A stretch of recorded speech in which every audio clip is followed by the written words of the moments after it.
大家好，我是面包。今天给大家推荐4款超级小巧实用的单文件软件，它们可以帮你提高图像处理的工作效率，节省时间，省心省力，特别适合从事电商设计类工作的朋友。所谓单文件就是不用安装，整个软件只有一个 EXE 文件，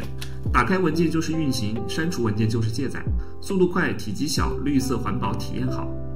第一个软件叫颜色识取器，顾名思义，它是一个屏幕取色器，仅1兆大小。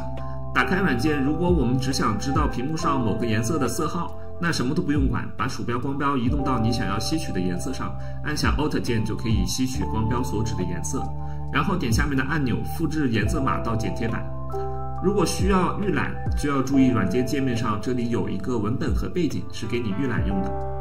比如你从事电商工作，看到一个商品介绍页中的文字和背景颜色很舒服，想知道它用了什么颜色，就可以分别吸取它的文字和背景色，复制到 PS 中自己用。由于网页上的图片经过压缩，颜色不一定准确，这里还可以在软件界面微调预览，选出自己满意的颜色组合为止。第二款软件叫图片拆分器，还用电商举例，比如你做好了一个详情页的图片，需要裁切成多个小图，这里就可以用到它。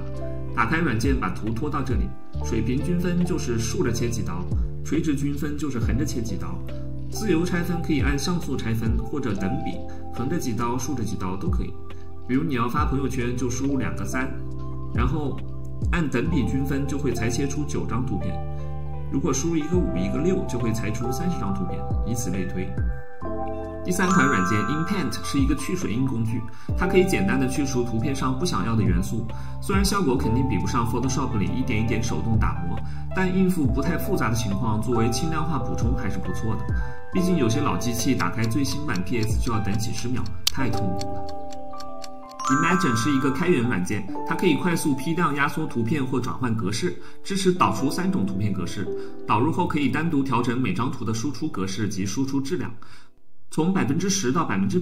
当然质量越高文件也越大。我对比过压缩率和 PS 导出后差不多，但是它快呀。我们修改好不同格式的压缩预设值之后，再设定一个导出文件夹，以后图片拖进去一键保存就完了。你导入了什么格式的图片，默认导出还是相同的格式，所以为了防止覆盖原文件，最好提前设置一个导出目录。